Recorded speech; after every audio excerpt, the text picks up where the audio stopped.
Graduation పూర్తయిందా? 8+ తో dream career start చేయండి. జపాన్లో జాబ్, 2 లక్షల జీతం.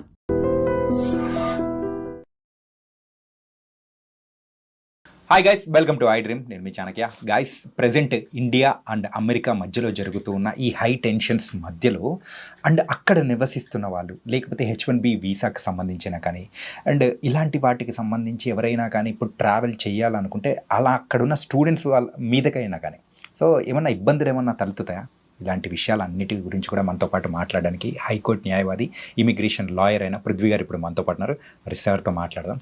మరి విషయాలు ఏంటో అడిగి తెలుసుకుందాం. Hi sir. Hi Chanakya. Sir, Trump మామ టారిఫ్ల మీద టారిఫ్లు వేసేస్తూ ఉన్నాడు. అసలు ఇండియా అంటే కచ్చి గట్టి మరి కూర్చున్నాడు అన్నట్టు కూడా అనిపిస్తూ ఉంది. అది ఇట్లానే బిజినెస్ డీల్స్ దాని ప్రకారం. కాకపోతే ఎవరైతే ట్రావెల్ చేస్తూ ఉన్నారో H1B వీసాస్ అయినా కానీ అండ్ స్టూడెంట్స్ చాలామంది చదువులు అంటే ఫస్ట్ ప్రయారిటీ అనేది యూఎస్కి వెళ్ళిపోతుంటారు. మరి వాళ్ళ మీద ఏమైనా ఇంపాక్ట్ ఏమన్నా ఉంటుందంటారా? యాజ్ ఆఫ్ నౌ చెప్పాలంటే చాణక్య 70% అమెరికా వెళ్ళే వాళ్ళు ఆగిపోయారు. 70% ఆగిపోయారు. Okay. And 25% already slots previous book అయిపోయి అండ్ నేను వెళ్ళాలి ఖచ్చితంగా, నేను యూఎస్లోనే ఎంఎస్ చేయాలి అన్న ఒక ఉద్దేశం ఉన్నవాళ్ళు తప్ప మిగతా వాళ్ళందరూ ఆగిపోయారనే చెప్పచ్చు.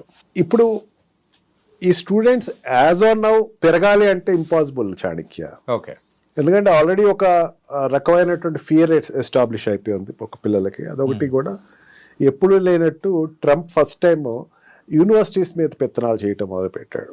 యూనివర్సిటీస్ ఇట్లా ఉండాలి, యూనివర్సిటీస్ మీరు స్పాన్సర్ చేయకూడదు. ఈవెన్ అక్కడ ఉండేటువంటి ఎడ్యుకేషన్ డిపార్ట్మెంట్ని తీసేశాడు. ఎడ్యుకేషన్ డిపార్ట్మెంట్ అంటే ఎడ్యుకేషన్ మినిస్ట్రీ ఉంటుంది కదా మనకి, అట్లాగే ఎడ్యుకేషన్ మినిస్ట్రీని తీసేశాడు. తీసేసి అక్కడ ఇంకా ఫండింగ్ ఆఫ్ లోన్, వీళ్ళకి ఇచ్చేటువంటి స్టూడెంట్స్కి ఇచ్చే లోన్స్ కానీ వాళ్ళకి ఇచ్చే స్కాలర్షిప్స్ మొత్తం తీసేశాడు.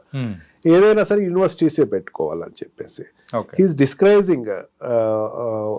మెయిన్ ఏంటంటే తనకు ఒక రకమైన థ్రెట్ ఉంది అక్కడ.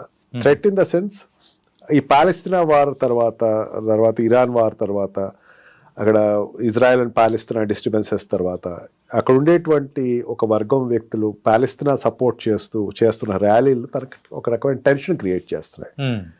అండ్ అబ్రాడ్లో జరిగినటువంటి బాంబింగ్స్ ఎప్పుడు తక్కువే ఉంటాయి ఈ మధ్యకాలంలో.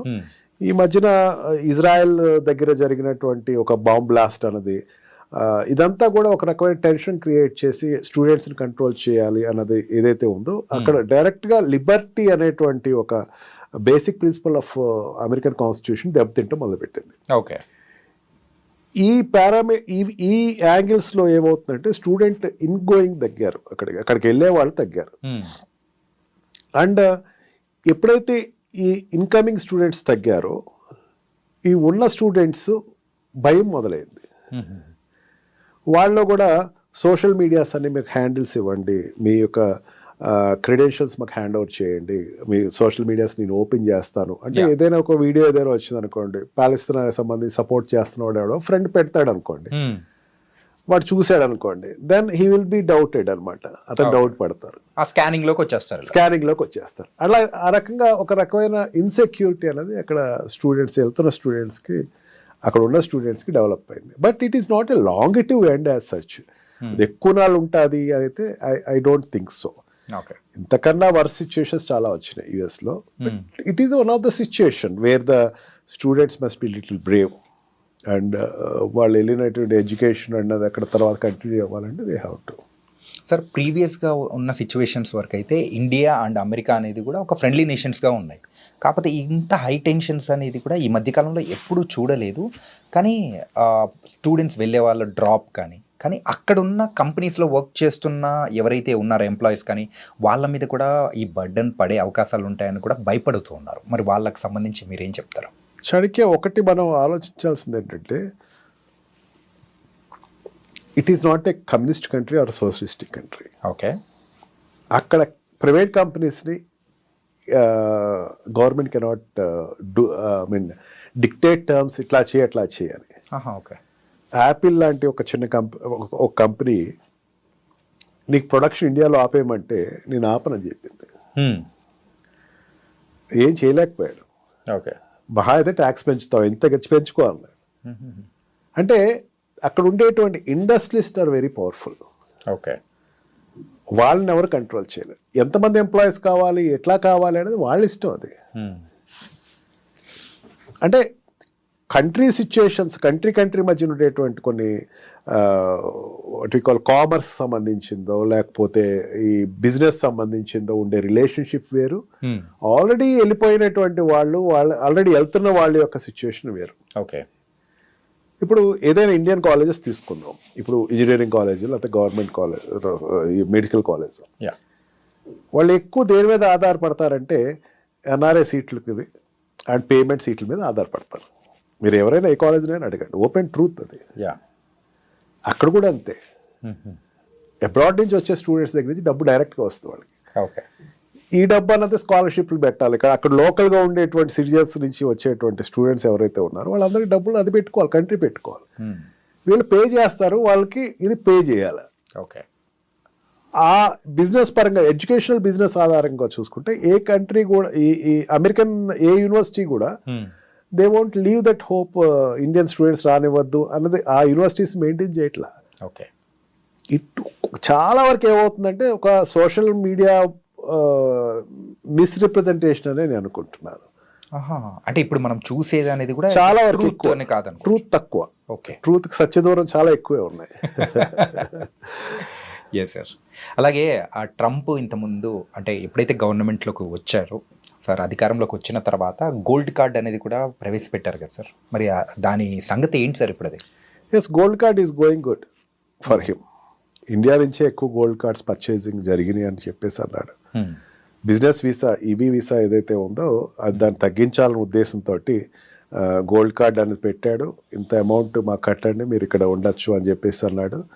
And partially he got succeeded. అంటే it is not overnight జరిగేది కాదు, ఓపెనింగ్ అయితే చాలా బాగానే వచ్చింది. ఇండియా నుంచి కూడా చాలా గోల్డ్ కార్డ్స్ అయితే పర్చేసింగ్ జరిగినాయి. గోల్డ్ కార్డ్ తీసుకున్న వాడు అక్కడ they can stay for ever, business చేసుకోవచ్చు, వాళ్ళు టర్న్ ఓవర్స్ చేసుకోవచ్చు. 10 crores రేషియో ఏదో ఉంది, 10 crores రేషియో ఉంటే they can do business there. You have to pay there to the government pay చేసుకుని నువ్వు బిజినెస్ స్టార్ట్ చేసుకోవచ్చు డైరెక్ట్గా. అంతేకాని దానికోసం వేరే వీసాలు అప్లై చేయటం, దాని గురించి వెయిట్ చేయటం ఇవన్నీ లేదు అని చెప్పేసి అన్నాడు. సెకండ్ టైం ప్రీవియస్ ఒకసారి ఇంట్రడ్యూస్ అయిన తర్వాత ఇది మళ్ళీ చాలానాళ్ళ తర్వాత మళ్ళీ గోల్డ్ కార్డ్ ఇంట్రడ్యూస్ అవుతుంది. యా, బిజినెస్ వైజ్గా ఇట్ ఈస్ గోయింగ్ అప్. అదే చాణక్య నేను చెప్తుంది అదే. వాట్ యు ఆస్క్ ప్రీవియస్లీ, ఇండియాకి అక్కడికి యుఎస్కి ఉండే రిలేషన్స్ స్ట్రెయిన్ అయినాయి కదా. రిలేషన్స్ ఏం స్ట్రెయిన్ అవ్వలేదు చాణక్య. తన అడుగుతున్నది ఏంటంటే బ్రిక్స్లో ఉండేటువంటి కంట్రీస్, బ్రిక్స్ కంట్రీస్ అంటే what we call this Brazil, Russia, India, China, ఇవన్నీ కలిసి ఒక సౌత్ ఆఫ్రికా, ఇవన్నీ కలిసి ఒక కొత్త కరెన్సీని ప్లాన్ చేస్తున్నాయి అండ్ డాలర్ను పక్కన పెడుతున్నాయి.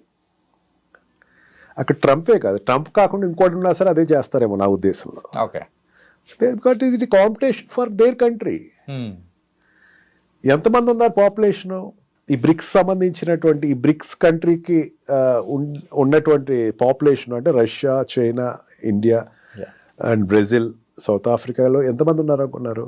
65% ఆఫ్ పబ్లిక్ ఉన్నారు, 65% of population in the world అక్కడ ఉన్నారు. అక్కడ ఈ 5 countries కంట్రీ ఇన్ఫ్లుయెన్స్ చేయదగ్గది 65% కానీ ఉన్నారు. అంటే అది పెద్ద రేషియో కదా, చాలా పెద్ద రేషియో సార్. ఇది వస్తే గనక డాలర్ యొక్క విలువ తగ్గిపోతుంది అని ఒక భయం అన్నది ఆ కంట్రీకి ఎక్స్ప్రెస్ చేశాడు. బ్రిక్స్ని డిస్కరేజ్ చేయాలి. ట్రంప్ దగ్గరే కాదు అది, అంతకు ముందు ఉన్నటువంటి బైడెన్ కానీ, అంతకు ముందు ఉన్నటువంటి వాట్ వి కాల్ ప్రెసిడెంట్స్ ఎవరైనా సరే, బైడెన్ కావచ్చు, అంతకు ముందు ఉన్నటువంటి వాళ్ళని ఎవరైనా సరే దీన్ని డిస్కరేజ్ చేశారు. ఎందుకు డిస్కరేజ్ చేశారంటే బ్రిక్స్ వస్తే వాళ్ళ వ్యాపారాలు జరగవు. ఓకే, ఈ సిచ్యుయేషన్లో ఏమైంది, ఇండియా మీద ఇప్పటి వరకు లేదు, మొన్నటి వరకు లేదు. పాకిస్తాన్ ఈవెన్ సింధూర్ వార్ జరిగినప్పుడు కూడా సిచ్యుయేషన్స్ ఆర్ గుడ్. మెయిన్ మనం క్రూడ్ తెచ్చుకుంటున్నాం అక్కడి నుంచి, రష్యా నుంచి డైరెక్ట్గా క్రూడ్ తెచ్చుకుంటున్నాం, తక్కువ రేటు తెచ్చుకుంటున్నాం. అమెరికాకి నష్టం కదా దానివల్ల నష్టం ఎవరికంటే నాటో కంట్రీస్కి నష్టం. అంటే European countries, NATO excluding America, European కంట్రీస్కి నష్టం. వాళ్ళ కంట్రీస్ నుంచి తెచ్చుకోవాలి, అది జరగట్లా. అండ్ ఆల్సో మనం అప్పు చాలా వరకు పే చేస్తాం. Hmm. మరి చాలా ఎక్కువ అప్పు ఉండేది క్రూడ్లో. అందుకే సౌదీ కంట్రీస్ని మనం పెద్దంత ఖాదరు చేయకపోవడం కారణం అదే. ఓకే. మనం చాలా వరకు అప్పు పే చేస్తాం. ఇదివరకు చాలా అప్పు ఎక్కువ ఉండేది మనకి, పే బ్యాక్ ఎక్కువ చేసాం మనం. అండ్ వాళ్ళ కాన్ఫిడెన్స్ కూడా ఇది పే చేసేస్తారు అని. రష్యా నుంచి ఎక్కువ తీసుకుంటున్నాం మనం, తక్కువ రేటుకి ఎక్కువ తీసుకుంటున్నాం. మిగతా కంట్రీస్కి దానికి దగ్గర దగ్గర $2 బిలియన్ ఎంతో మనకి డిఫరెన్స్ అనేది కూడా డిఫరెన్స్ ఎక్కువ లాభం అన్నది వస్తుంది. ఇక్కడ ఏమైందంటే తనకి అక్కడ జరుగుతున్న వార్కి, రష్యాకి జరుగుతున్న వార్లో ఏమైందంటే ఎప్పుడైతే ఈ నాటో కంట్రీస్ ఒత్తిడితోటి యుఎస్ ఈ స్పీకింగ్ ఏ న్యూ ఫార్మ్లా, నువ్వు ఇండియా నువ్వు వెళ్ళి అక్కడ తెచ్చుకోవద్దు అని. కానీ అమెరికా అక్కడ ఉండేటువంటి రష్యాలో ఉండే కార్లు తెప్పించుకుంటుంది, ఎలక్ట్రానిక్ గూడ్స్ తెప్పించుకుంటుంది, కానీ నువ్వు మాత్రం వెళ్ళి తెచ్చుకోవద్దు అనేసరికి దీనికి India is so stubborn. Okay, మా కంట్రీకి నువ్వెవరు చెప్పడానికి? మా కంట్రీకి చెప్పాల్సినటువంటి నీకు సంబంధం లేదు కదా. అండ్ నాటో కంట్రీస్కి అయితే గట్టి వార్నింగ్ ఇచ్చాడు నిన్న ప్రైమ్ మినిస్టర్. అసలు మీకు నాకు సంబంధం ఏంటి? అసలు మీరు ఎక్కడెక్కడ వ్యాపారం చేసుకుంటారు మేము అడిగాము ఎప్పుడైనా సరే. ఉక్రెయిన్ వార్కి మీకు సంబంధించింది, ఉక్రెయిన్ వార్కి మాకు సంబంధం నాటోకి సంబంధించింది. We are not the members of NATO. Right, నాటోలో మీ మెంబర్స్ కాదే అని చెప్పి చాలా గట్టి సమాధానం అయితే చెప్పడం జరిగింది. And India is very stubborn. చాలా తర్వాత ఇండియా చాలా స్టబన్ నిర్ణయం తీసుకుంది, ఎటు పక్కన వంగకుండా. బికాజ్ మన రష్యాతో ఉండేటువంటి రిలేషన్షిప్ ఎక్కువ. మనం ఈ రోజున 70% what we call aircrafts ఏదైతే ఉన్నాయో, డిఫెన్స్ ఎయిర్ క్రాఫ్ట్, దాని మీద ఆధారపడి ఉన్నాయి. ఇప్పటికీ ఇక్కడ రీసెర్చ్ జరుగుతున్నాయి. They are supporting us. And Russia మన పక్కన ఉంటే చైనా మన కంట్రోల్లో ఉంటుంది. అది మర్చిపోద్దు మనం.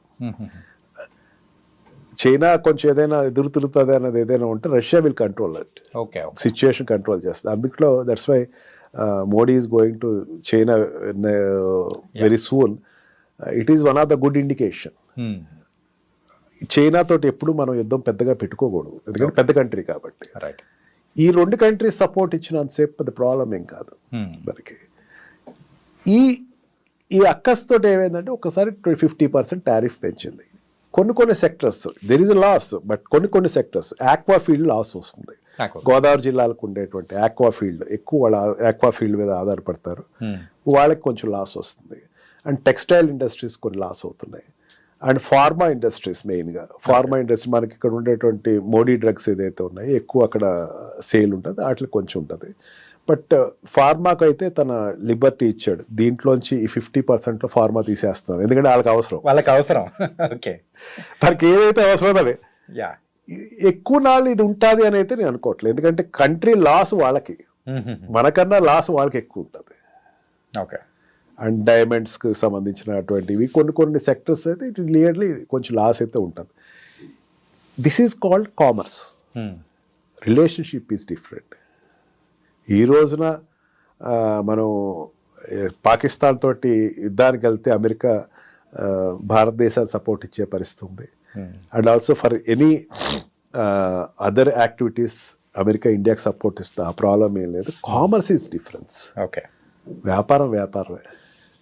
అందుకే దానికి దీనికి సంబంధం పెట్టక్కల. And the students and the employees which are existed there in America, నేనైతే చాలా వెరిఫికేషన్ అయితే చేసుకుంటా ఉంటాను. మీరు చెప్తే నమ్మొచ్చానికే రోజుకి ఒక 5-6 నా క్లయింట్స్ వెరిఫై చేసుకుంటాను అబ్రాడ్లో, యూఎస్లో ఉన్న సిచ్యువేషన్ అట్లా ఎక్కడేం లేదు అసలు అంటారు వాళ్ళు. They are very cool. Students also very cool. మన ఐడ్రీమ్ ద్వారా చెప్తున్న parents of students, don't get worried, your children are safe. They will be the safest people because they are in liberal country, not communist country or socialistic countries.